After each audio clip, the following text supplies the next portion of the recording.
안녕하세요. 저는 지금 60대 여성입니다. 이제 딸아이도 다 키워서 출가시키고 났더니 할 일이 없어 지루하던 차에 사연 유튜브를 재미나게 듣고 있어요.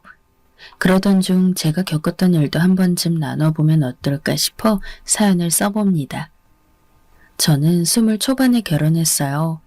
지금 같으면 왜 이렇게 일찍 결혼했냐고 할 법한 나이였지만 저희 때는 그리 늦지도 이르지도 않은 나이였죠. 그 당시 못 사는 집 아가씨 애들은 돈 벌어 집안 일으키느라고 좀 늦게 결혼하는 경우가 많았는데 저희는 친정이 잘 살았기 때문에 가능하면 이른 나이에 시집을 보내려고 했어요. 여자는 빨리 좋은 집에 시집 가서 아이 낳고 안정적으로 사는 것이 최고의 행복이라고 믿으셨기 때문이었죠. 저희 친정은 굉장히 잘 사는 편이었어요. 저희 아버지가 정육점을 하셨는데 원래는 작은 점포에서 시작해서 점차 크기를 키워 가게를 정말 크게 키워나가셨죠. 종로의 시장 골목에 크게 정육점이 있었고 그 주변으로 낸 몇 개의 가게도 전부 저희 집 거였죠. 사실 당시 정육점은 그리 주변 시선이 좋은 편은 아니었어요. 지금 생각하면 말도 안 되는 소린데 저희 아버지 세대에는 오래된 편견 같은 게 남아있어서 저거 백정 아니냐는 말도 많이 들으셨다고 해요. 그래서 더 이악 물고 가게를 열심히 키우셨고 그 덕분에 사업이 번창해 부자가 되었고요. 저희 아버지 세대는 전쟁도 겪으셨고 아예 맨주먹으로 시작하셔야 했던 걸 생각하면 대단한 일이죠.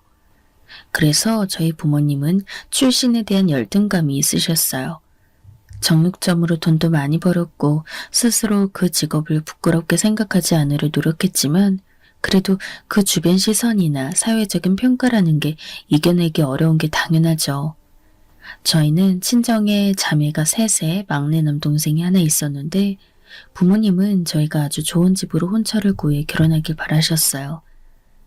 돈이 좀 없어도 점잖은 집이라고 해야 하나? 그런 것이요.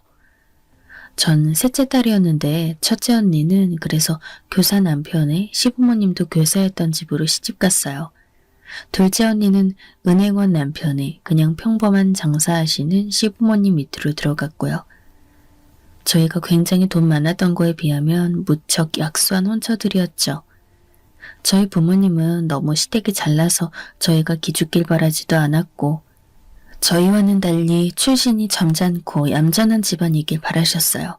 그래서 적당한 집안을 고르느라 무척 애쓰셨는데 그런 집안에서조차 저희 집안이 정육점 한다고 해서 혼처를 안 받으려 했죠. 부모님이 워낙 바리바리 혼수며 몸에 싸주셔서 간신히 결혼할 수 있었지만요. 전 막내딸이라고 더 행복했으면 좋겠다면서 부모님이 더 애써서 골라주셨어요. 저희 시댁은 작은 한약방을 하는 집이었는데 남편은 회사원이었죠. 나름 대기업에 다니고 있어 미래가 촉망되는 청년이었어요. 동네에서 알게 되어 사람을 끼고 중매를 받았는데 남편은 처음부터 저희 집에 관심을 갖고 있었죠. 처음 소개받아 만나서 빵집에 앉아있던 기억이 나요. 어른들 없이 둘만 앉아있으려니 너무 기분이 이상했죠. 저는 20 초반, 남편은 당시 20 중후반이었으니 나이도 어렸고요. 미영씨네 댁 참 크고 좋더라고요. 아, 네. 같은 동네라 오며 가며 보는데 항상 멋있었어요. 네, 아버지께서 신경 써서 지으신 집이라. 그렇군요. 돈도 많이 들었겠어요? 그랬을 거예요. 집 지을 당시엔 전 어렸어서 잘 기억은 안 나지만요. 당시에는 집장수가 지은 허름하고 멋없는 한옥들이 동네를 가득 채우던 시절이었죠. 한옥이라 해서 요즘 짓는 것 같은 근사하고 멋있는 거 생각하면 안 돼요. 대문은 작고 낮고 아주 다닥다닥 붙어 거북이 등딱지 같은 지붕을 하고서 늘어선 한옥이 대다수였죠. 아마 예전 익선동 모습 생각하시면 될 거예요. 지금처럼 번화하게 변한 모습 말고요. 하지만 저희 집은 아버지가 신경 써서 서양식으로 지으셨어요. 가정집으론 좀 과하다 싶을 정도였죠. 물론 크기가 작긴 했는데 동네 다른 집들하고는 차원이 달랐죠. 빨간 벽돌로 곱게 쌓아 올린 집이었고 마당도 있었어요. 한옥식의 작고 답답한 마당이 아니라 넓게 트인 마당이었죠. 그래서 저희 가족들은 집에 자부심이 있었고 동네 사람들도 저희 집을 잘 알았어요. 남편도 그 당시 저희 집이 인상 깊었던 모양인지 만나는 동안 계속해서 집 이야기를 했죠. 혹시 그 집은 나중에 누구한테 유산으로 가나요? 그건 정하셨어요? 네? 그런데 집 이야기를 하다가 그런 얘기까지 나오니 좀 이상했어요. 제가 뜨악한 표정이었는지 남편이 허둥지둥 손을 저었죠. 아니, 그냥 여쭙는 거예요. 뭐 동생분한테 가겠죠. 별 의미는 없습니다. 아, 네. 그냥 수다 떨다가 그런 소리까지 나온 모양이라 저도 별 생각 없이 그냥 고개를 끄덕였어요. 당시 처음 만났지만 남편도 그리 나쁜 사람으론 보이지 않았거든요. 그 후 몇 번 만났는데 사람이 괜찮아서 저희는 곧 결혼을 진행했어요. 시댁도 그냥 평범하셨거든요. 시어머니, 시아버지 뭐 그리 나빠 보이지도 않았어요. 결혼 직후에도 나쁜 분들은 아니었죠. 남편은 저희 친정에도 제법 잘했고 그때 당시에 남편으로선 적당히 괜찮은 사람이었어요. 외도도 안 하고 집에 생활비도 꼬박꼬박 갖다 주고 처가댁에도 안부 인사하고요. 물론 그렇다고 가정에 충실한 사람이라고 할 수는 없었지만요. 그런데 그 당시 시부모님들이 대부분 그렇듯 시댁에서는 저한테 아들을 원하셨어요. 결혼하고서 한참 동안 저희가 아이가 들어서질 않아 초조했죠. 시댁에서는 혹시 저한테 몸에 문제 있는 거 아닌가 하는 의심의 눈초리를 보내셨고 저 역시도 초조했어요. 시댁이 한약방을 작게 하고 계셔서 저한테 임신할 때 좋다는 약도 지어주셔서 그걸 다려 먹었는데도 안 되더군요. 남편도 걱정스러워했고요. 그런데 시댁에서 한 번 더 약을 지어 그걸 먹던 중에 임신이 되었어요. 남편은 무척 기뻐하면서 이제 아들만 낳으면 된다고 했죠. 한약사인 시아버지도 점잖게 말씀하셨어요. 내 약이 꽤 잘 듣는단다. 멀리서도 아들 낳겠다고 약 지으러 자주 들어오지. 넌 몸이 썩 좋은 애가 아니라 두 첩이나 들었다만 그래도 아들은 확실히 낳을 게다. 네, 아버님. 그냥 몸조리만 잘해라. 아주 듬직한 떡두꺼비 같은 아들 내 낳게 해줄 테니. 그때부터 시아버지는 저한테 열심히 약을 더 지어주기 시작했고 전 감사히 먹었어요. 실제로도 제법 손님이 있는 한약방이었으니 나쁠 리 없었죠. 남편은 제가 임신한 동안 저한테 참 잘했어요. 그러면서 간혹 저희 친정에 같이 가서 인사를 드리기도 했죠. 친정에서는 제가 남편 참 잘 얻었다면서 셋째 사유가 최고라고 저희 남편을 예뻐해 주셨어요. 집이 넉넉한 편이니까 여러 가지로 잘 챙겨주셨었죠. 용돈도 따로 주시기도 하고 온갖 맛있는 음식은 다 내주시기도 했어요. 저희 집이 정육점을 하니까 고기가 얼마나 흔했겠어요. 그러니 일단 남편이 가면 한우 가장 좋은 갈비로 갈비찜을 해주시거나 곱게 육전을 부쳐서 주시거나 하여튼 집에서 할 수 있는 제일 좋은 음식들을 해주셨어요. 남편은 그걸 먹으면서 친정에서 너스레를 떨며 맛있다고 좋아했죠. 하루는 남편과 제가 친정에 가서 식사를 하고 나서였어요. 남편은 아버지와 다른 방에서 술을 마시고 있었고 엄마는 저랑 같이 차를 마시며 이야기하고 있었거든요. 그런데 엄마가 그러는 거예요. 요즘 좀 걱정이다. 너희 아버지가 자꾸 다른 사업을 하겠대. 무슨 사업이요? 아휴, 모르겠어. 무슨 유통업이라는데 너희 아버지 평생 정육점만 해왔지 않니? 그런데 나이 먹어서도 정육점에 발목 잡히기 싫다고 백정이란 얘기 듣기 싫다면서 다른 일을 하겠대. 엄마는 걱정 가득한 말투로 말씀하셨어요. 실제로 아버지는 거의 평생을 정육점에서 고기 만지는 일만 해오셨기 때문에 다른 일은 거의 모르셨죠. 물론 장사를 잘해서 사업을 많이 키우셨기 때문에 장사 자체를 잘하시긴 했지만 그렇다고 해서 잘 모르는 다른 분야의 장사까지 잘한다는 법은 없잖아요. 엄마가 걱정하는 것도 이해가 갔죠. 아니, 갑자기 왜요? 그 전까진 그래도 계속 지금 정육 좀 하신다고 하셨잖아요. 아휴, 옆에서 바람 넣는 사람이 생긴 것 같아. 얼마 전 갑자기 동창하고 만난다고 하더니 아무래도 그 사람인 것 같고 동업을 하겠대. 그 사람이 잘한다면서. 저는 정말 많이 걱정이 됐어요. 하지만 제가 아버지 일에 입을 댔던 적은 없어서 뭐라고 말씀드릴 수 없었죠. 일단 저도 출가 외인이었던 데다가 당시엔 아버지가 절대적인 존재였기 때문에 그분 행동에 대해 뭐라 할 수 있는 가족이 없었죠. 돈도 잘 버시고 성격도 불같아서 뭔가 잘못 말하면 난리가 났었거든요. 그리고 그날 친정에서 집에 돌아오고 나서 남편이 그랬어요. 여보, 장인어른이 뭔가 다른 사업 시작하신다던데? 아, 그거 당신한테도 말씀하셨어요? 당신도 알고 있었어? 난 엄마가 나한테 말해서 알았지. 아, 나도 오늘 알았네. 와, 그거 잘 되면 돈 되겠던데? 나도 한번 같이 해볼까 혹하더라고. 그런데 장인어른이 난 그냥 회사 다니고 한눈 팔지 말라고 하셔서 좀 속상했어. 남편은 장난처럼 투덜거렸어요. 하지만 그 장난스러운 말투 뒤로 어딘가 자존심이 상한 듯한 모습이 보여 전 좀 걱정이 됐죠.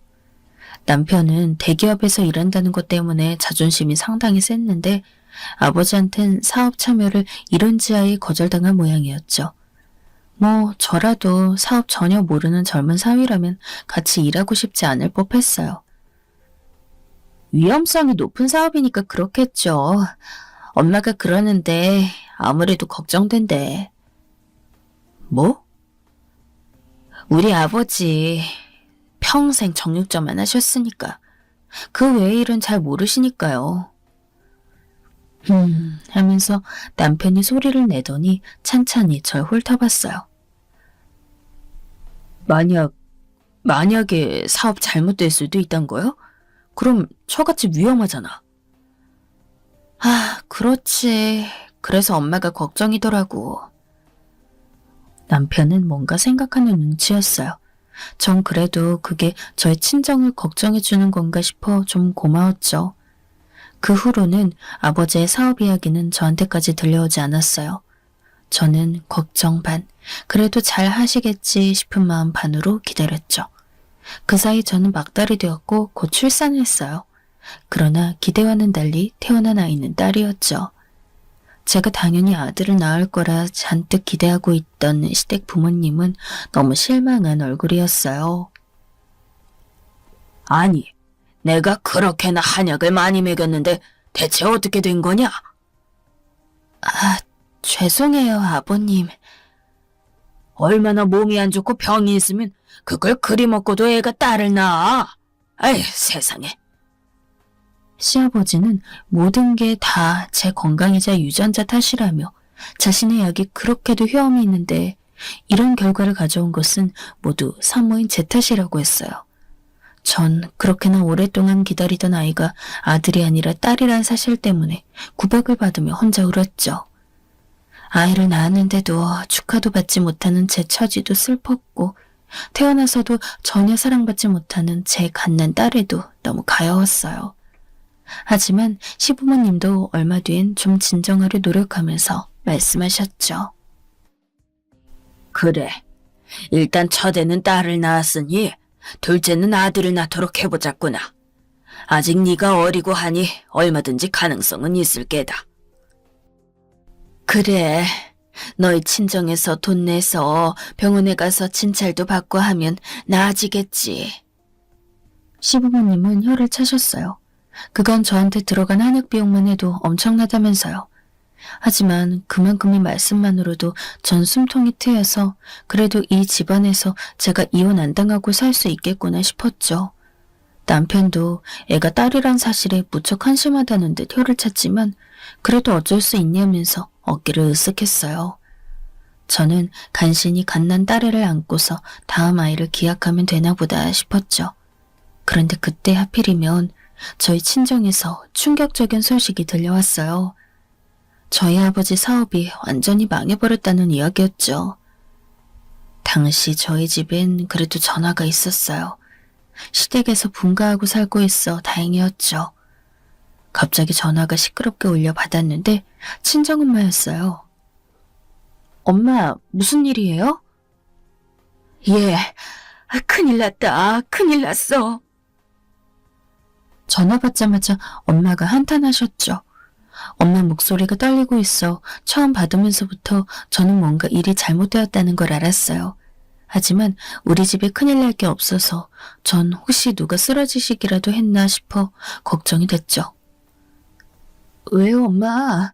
무슨 일인데 그래요? 너희 아버지 사업 잘못됐다. 네? 파산했어. 오늘 빚쟁이들이 집으로 왔다. 아유, 난 여태 사업이 잘 되고 있는 줄만 알았지 뭐냐. 아유, 여태 나한테 말도 안 하고 네 아버지가. 엄마는 거의 울면서 말씀하셨어요. 비록 정육점 하는 남편 뒷바라지하면서 힘들게 사신 적이 있지만 그래도 어느 정도 연세가 드시고부터는 별다른 고생하지 않고 사셨거든요. 충격이 무척 크셨는지 말도 제대로 잊지 못하셨어요. 사실 충격은 저도 컸죠. 전 태어나서부터 언제나 아버지가 돈을 잘 버셨거든요. 그리고 언제든 아버지는 무너지지 않는 강한 분이었고 성격도 다혈질에 누구와 싸워도 지는 법이 없었어요. 당연히 저로선 아버지가 사업 망한다는 걸 믿을 수가 없었죠. 하지만 엄마, 어떻게 아버지가... 아휴, 그러게 말이다. 어찌 이럴 수가 있니? 아니, 그보다 네 언니들은 지금 아버지 사업에 보증에 서서 난리란다. 그쪽 시댁들까지 엮여서 말이다. 언제 이렇게 일이 커졌는지 알 수가 없구나. 세상에. 전 임신에 출산이란 큰일을 겪느라 몰랐는데 아버지의 새 사업에 욕심났던 언니들과 언니들의 시댁에서는 아버지 사업에 투자하고 보증까지 서줬다고 하더군요. 그래서 지금 온통 돈이 다 엮여서 한꺼번에 망하게 생겼다고요. 아직 어린 남동생을 걱정하면서 엄마는 계속 울다가 전화를 끊으셨어요. 저는 너무 충격받아서 갓난 딸을 안고서 가만히 방에 앉아 멍하게 생각했죠. 사실 친정이 무너진다는 건 정말 생각도 해보지 못한 일이었어요. 영혼이 강하고 단단한 줄만 알았던 아버지가 사업의 실패에 빚더미에 올라앉게 되다니 상상도 못한 일이었죠. 저는 이곳저곳 언니들한테도 전화를 돌려봤지만 같은 말뿐이었어요. 언니들은 도리어 부모님을 원망하며 대체 왜 그런 사업에 자신들을 끌어들였냐고 했죠. 사실 돈을 욕심내서 투자한 건 언니들이었어요. 사정을 잘 알 수 없었던 저는 이미 일어난 불행에 언니들에게 뭐라 할 수도 없었죠. 저는 급하게 친정으로 가봤어요. 갓난애를 떼어놓을 순 없어 아는 채였죠. 친정 안은 온통 빨간 딱지로 도배되어 있었고 엄마는 집안에서 울고 계셨죠. 엄마, 이게 무슨 일이에요? 제가 떨리는 목소리로 묻자 엄마는 눈물을 닦으면서도 급하게 손을 휘저었어요. 너 빨리 나가라. 근처 어디에 또 빚쟁이가 있을지 몰라. 가족이란 거 알면 너한테도 무슨 피해가 갈지 모른다. 얼른 나가. 엄마, 하지만... 우리 걱정은 하지 말고 그래도 넌 시댁하고 남편이 있으니 다행이구나.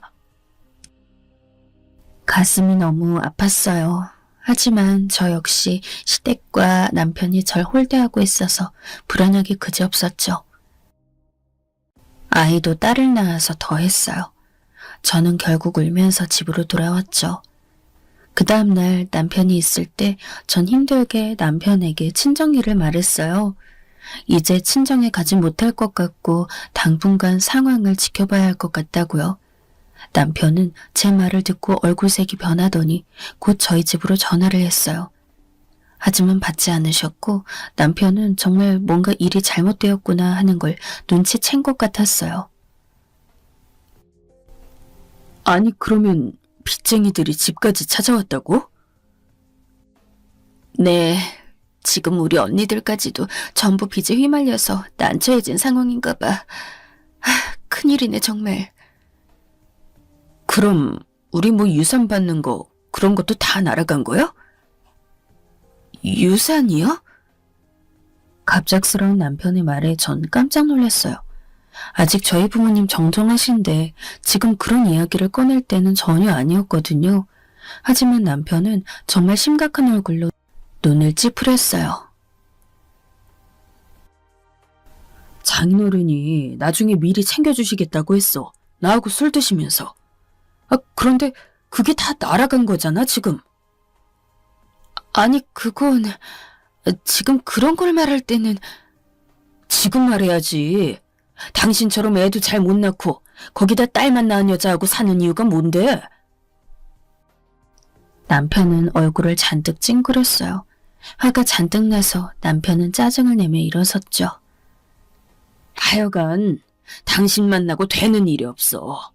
못생긴 데다 애도 잘 못 낳는 여자를 친정 하나 보고 데리고 살고 있었는데 이제 친정까지 풍비박산이라니 대체. 여보. 시끄러. 나 오늘 우리 부모님 댁에 가서 자고 올 테니까. 남편은 그렇게 말하곤 집을 빠져나가 버렸죠. 전 갓난 딸을 안고서 방 안에 처박혀 오들오들 떨면서 울었어요. 아무래도 안 좋은 예감이 들었거든요. 당시가 겨울이라 날이 추웠는데 난방 켤 생각도 못하고 애만 껴안고 있을 정도였어요. 그리고 안 좋은 예감은 항상 잘 맞게 마련이죠. 집으로 며칠 뒤 전화가 왔는데 시댁이었어요. 너희 친정 망했다는 게 사실이냐? 네, 어머님. 너무 목소리가 떨려 나왔어요. 그동안 시댁 부모님에게서 아들 못 낳았다고 너무 싫은 소리를 들어와서 전 위축이 잔뜩 된 상태였죠. 그런데 지금 시부모님은 그때하고는 차원이 다를 만큼 차가운 목소리였어요.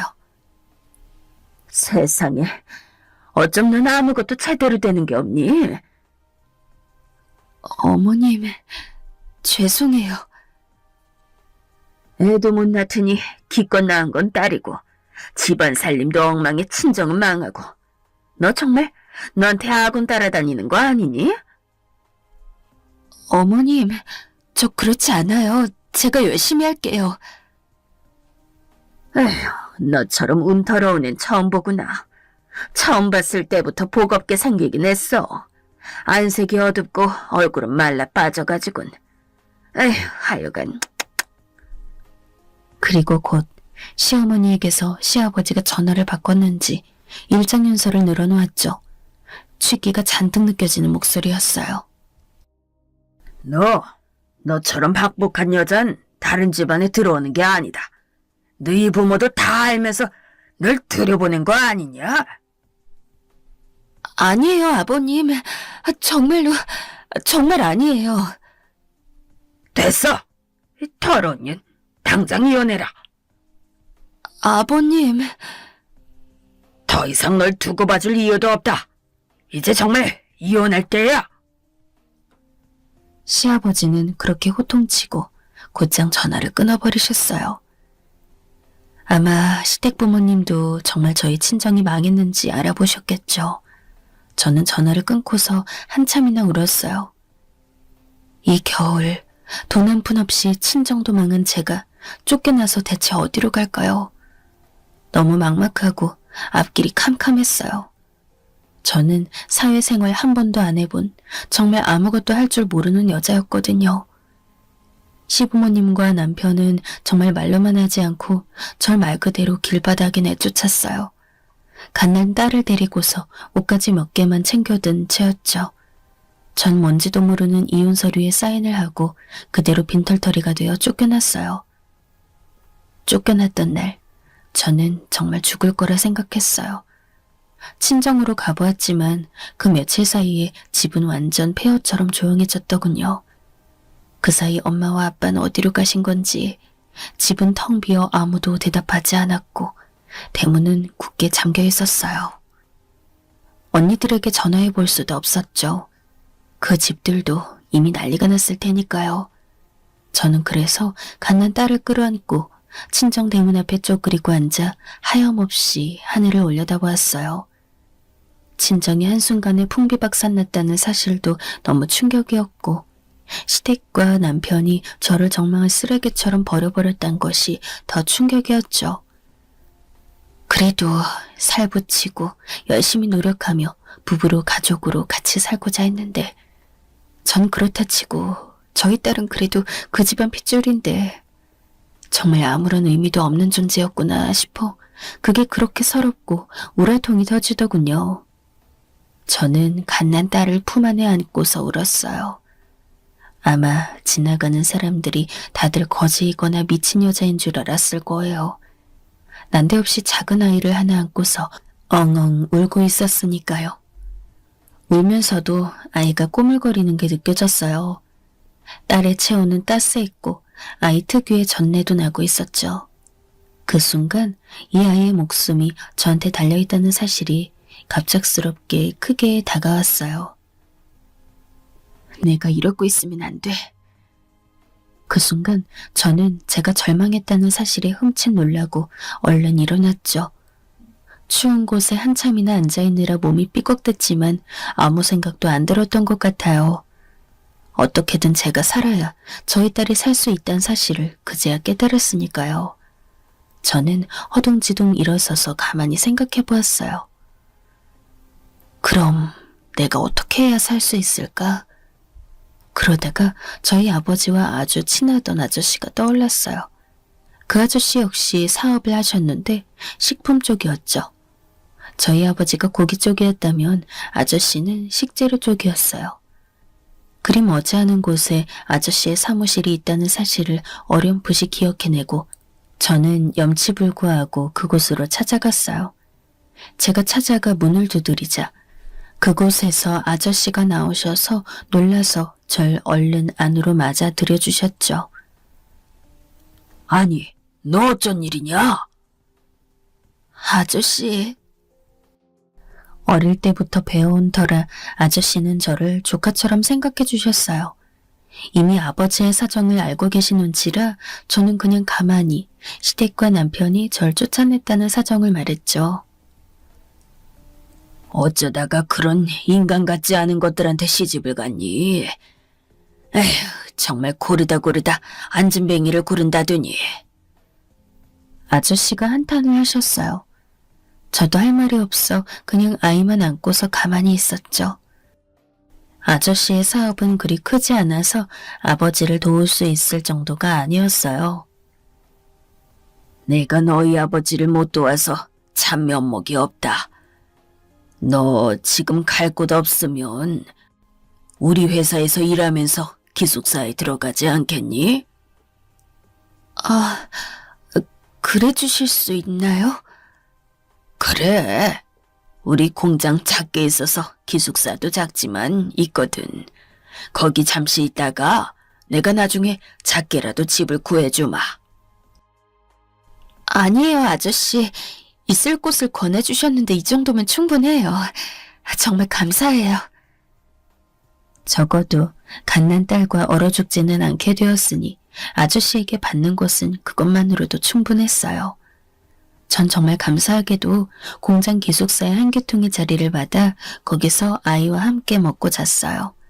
갓난 딸을 안고서 좁은 기숙사 안에만 있지 말라면서 아저씨는 저한테 나와서 일도 좀 배우고 한번 해보라고도 하셨죠. 그래서 저는 아저씨의 호의에 힘입어 여러 가지 회사 일을 배웠어요. 아저씨께는 아들이 하나 있었지만 그리 시원치 않아서 사업하는데 도움도 안 되고 힘드시다고 하더라고요. 아드님은 제 나이 또래였는데 회사에 나오긴 했지만 그때까지도 일도 안 하고 그냥 놀면서 돈만 쓴다고 했어요. 저는 회사 일을 아저씨에게 배우면서 그 아드님과도 친해졌어요. 그렇게 아저씨 회사에서 일하고 먹고 산 지 거의 1년이 지났을 보고 자극받은 것 같더라. 네가 일을 참 잘하거든. 저요? 그래, 너 일 참 잘한다. 사업적인 머리가 있어.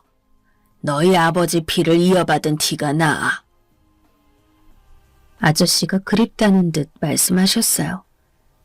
저희 아빠와 엄마는 그때까지도 연락이 되지 않고 있었고 행방이 묘연했죠. 저는 제 갓난 딸과 제 자신을 추스르느라 가족들을 찾을 만한 여력도 되지 않았고요. 저는 우울했지만 그래도 이렇게 아저씨 덕분에 안정적으로 따뜻한 곳에서 밥 먹으며 우리 딸을 기를 수 있다는 것 하나만으로도 감사했어요. 저는 더 전력으로 일했고 아기 키우는 일 외에 신경은 전부 일에만 쏟았어요. 몇 년이 지나자 이제 아저씨는 제가 없으면 일할 수 없다면서 저에게 아주 많이 의지하기 시작하셨죠. 그리고 놀라운 건요. 아저씨의 아드님과 제가 호감이 싹트기 시작했다는 거예요. 일이 많아서 전 딸아이를 껴안고 사무실에서 야근할 때가 있었는데 아저씨는 그러지 말라고 만류하셨지만 제가 그러고 싶었어요. 제 자리는 공장 옆에 붙은 공간에 마련해 주신 곳이라 저와 딸만이 있을 수 있는 공간이었거든요. 물론 매우 좁고 소박하긴 했지만요. 그래서 거기서 어린 딸을 데리고 놀면서 이것저것 일을 했어요. 어느 날은 아드님이 저한테 와서 쑥스럽게 일을 묻더니 머뭇거리는 거예요. 그래서 제가 이상해서 물었죠. 왜 그러세요? 그게 저 혹시 오늘 시간 되시면 저녁이라도 한 끼. 저녁이요? 솔직히 같이 일하는 몇 년 동안 쌓인 호감이 있었기에 저도 눈치를 챘어요. 그런데 옆에 어린 딸이 있잖아요. 전 난감해져서 딸을 바라보았고 아드님도 머쓱한 얼굴로 뒷머리를 긁었어요. 그러면 제가 밥을 시킬 테니까 같이 드실래요? 여기서. 네? 그럴까요? 평소 공장 사람들과 그냥 식당 아주머니가 해주시는 밥을 먹었기 때문에 그것만으로도 기분 환기가 될 것 같았어요. 아드님은 밥을 시켜서 제 자리로 가져와 마주 앉아 먹기 시작했는데 앞에 앉은 저희 딸에게도 밥과 국을 시켜서 먹기 편하도록 직접 말아주시더군요. 딸이 조금 산만한 편이었는데 아이를 데리고 놀아주신 덕분에 저는 밥을 편하게 먹었어요. 별다른 일은 아니었지만 제가 그분과 가까워져도 좋지 않을까 더욱 생각하게 되었던 일이었죠. 아저씨도 저희의 감정을 눈치채고 있었는지 서서히 가까워지는 저희 둘을 흐뭇하게 봐주셨어요. 결국 저희는 조촐하게 결혼식을 올렸고 그 후엔 제가 본격적으로 회사 일에 참여하게 되었어요. 아저씨는 아드님보다 도리어 제 쪽이 믿음직하다며 사업적인 머리가 좋다고 칭찬하고 의지해 주셨거든요. 아니, 이제는 아저씨가 아니라 시아버지고 아드님이 아니라 제 남편이었죠. 저는 제 딸에게 다시 아버지가 생기고 든든한 가족이 생겼다는 것이 정말 너무 기뻤어요. 그래서 저는 시아버지를 도와 회사 운영에 적극적으로 참여했죠. 시아버지의 공장은 의외로 굉장히 튼튼하고 내실 있는 회사였거든요. 이 회사가 조금만 더 욕심내면 잘 크겠다는 생각이 들어서 저는 식재료 쪽에 아이디어를 내서 신제품을 개발해보자고 추진했어요. 사실 제가 주부다 보니 시아버지는 남편보다는 훨씬 그런 쪽으로 눈이 밝기도 했죠. 그래서 저희는 여러 가지 양념들을 개발하는 데 성공했고 회사의 크기는 부쩍 성장했어요. 너무 빨리 성장해서 다소 무서울 정도이기도 했죠. 한번 사업이 성장하기 시작하니까 이게 속도가 정말 무섭게 빨라지더군요. 저희가 통제가 안 될 정도로요. 물론 중간에 여러 번의 위기가 있기도 했지만 그래도 시아버지와 제가 함께 힘을 합쳐 회사를 키워나갔어요. 시아버지는 공장 현장의 생산에 통달한 분이었고 저는 새로운 아이디어가 있었으니까요. 남편과 함께 살면서 아이를 키우면서 그리고 회사를 성장시키면서 정말 눈코 뜰 새 없이 바쁜 나날이었어요. 그 시간 동안에는 제가 예전에 절 쫓아냈던 시댁에 대해 생각할 겨를조차 없을 지경이었죠. 그렇게 거의 20년이 흘렀어요. 저는 40대가 되었고 회사는 엄청나게 성장해 있었죠. 그러니까 그냥 그 지역에서 잘 산대 정도가 아니라 제 입으로 말하긴 좀 부끄럽지만 진짜 부자라고 말할 수 있을 정도였죠. 제 회사의 이름을 대면 식당 관련 일을 하시는 분들은 아, 그 회사구나 하고 아실 만큼의 인지도가 되었으니까요. 저희 회사는 역사는 제법 오래됐지만 그래도 정보통신 쪽 기술을 많이 받아들여서 생산 라인 혁신도 노리고 있었어요. 이미 많이 진행된 상황이었고 자잘한 시스템들을 과연 어떤 업체의 것을 쓰고 어떤 업체에게 유지 보수를 맡기느냐의 문제만 남은 상황이었죠. 아버님, 뭐 생각해 놓은 거 있으세요? 아니, 내가 뭐 이런 쪽에 알기나 하겠니? 네가 점구 영리하니까 네가 다 알아서 해야지. 네, 알겠습니다. 저는 완전히 회사를 경영하는 공동대표자로 역임하고 있었고 시아버지께서도 공동대표자인 동시에 공장 현장을 맡아 관리해주고 계셨어요. 저는 우리 회사가 조금 더 효율적으로 되길 바라는 마음에서 여러 업체들의 관리 시스템 견적서를 받고 그걸 올려보라고 했죠. 당연히 매우 큰 회사들의 것이 올라왔어요. 전 그걸 훑어보고 그날은 결정하기가 좀 애매해서 피로해진 나머지 그냥 집에 돌아가려 했어요. 제 대표 사무실에서 나와 직원들이 일하고 있는 사무실을 거쳐 걸어갔어요. 저희는 대표 사무실이 안쪽에 있고 복도를 따라 직원들이 있는 사무실과 미팅룸이 있거든요. 일부러 사무실을 들여다보고 직원들에게 먼저 들어간다고 인사를 하는 게 제 버릇이었죠. 직원들이 그래도 대표 얼굴은 알아야 하니까요. 그리고 미팅룸에도 살짝 들여다보고 가곤 했는데 그날도 복도 옆으로 있는 미팅룸에 슬쩍 눈길을 줬어요. 그런데 미팅룸 유리문 안으로 그 안에서 회의하고 있던 사람과 눈이 마주쳤죠. 아마 거래처 직원인 모양이었어요. 그 직원은 순간 놀라 얼굴이 굳었고 다른 직원들도 뭔가 느끼고는 제가 있다는 걸 깨닫고 얼른 일어서서 문을 열고 인사했어요. 저는 괜히 회의 방해한 것 같아 미안해서 웃으면서 방 안을 둘러보다가 그 안에서 매우 낯익은 얼굴을 발견해버렸죠. 바로 전 남편이었어요. 전 남편은 원래 대기업에 다녔는데 대체 무슨 일인지 매우 초라한 몰골을 한 영업맨이 되어 있었죠. 양복은 다 다르지도 않았는지 구겨져서 볼품 없었고 머리에는 흰머리가 잔뜩 나서 제대로 관리도 못한 것이 다 보였어요. 저는 놀라서 그 남자를 바라보았고 그 남자는 주눅든 눈으로 절 흘끔흘끔 보다가 이내 그 눈에 놀람이 어리더군요. 전 남편도 절 알아본 거였죠. 솔직히 어이가 없었어요. 하지만 동시에 우습기도 했죠. 저는 미팅룸 안에 있는 저희 직원에게 물어봤어요. 지금 무슨 회의 중이었나요? 아, 이번에 저희 그 관리 시스템 도입하는 거 관련인데요. 이쪽 거래처 것은 저희 그 심사에서 탈락시켰는데 다시 한번 봐달라고 대체안을 들고 오셔서. 직원은 난처하다는 듯 말했죠. 자세한 말을 안 들어도 알겠더군요. 보통 이런 경우 여러 회사의 견적서와 제안서를 받아 그 중에서 걸러서 저한테까지 올라오게 되거든요. 그런데 남편 회사의 것은 애초에 걸러져서 저한테까지 닿지도 않은 것이었어요. 잠깐 갈등했어요. 여기서 프레젠테이션을 시켜서 망신을 좀 줘볼까 하고요. 하지만 그러기엔 시간이 아까웠어요. 지금 당장 집에 가서 남편과 저희 딸을 보고 싶었으니까요. 그랬군요. 알았어요. 수고들 해요. 저는 그대로 돌아 나왔어요. 그때 전 남편이 무슨 생각인지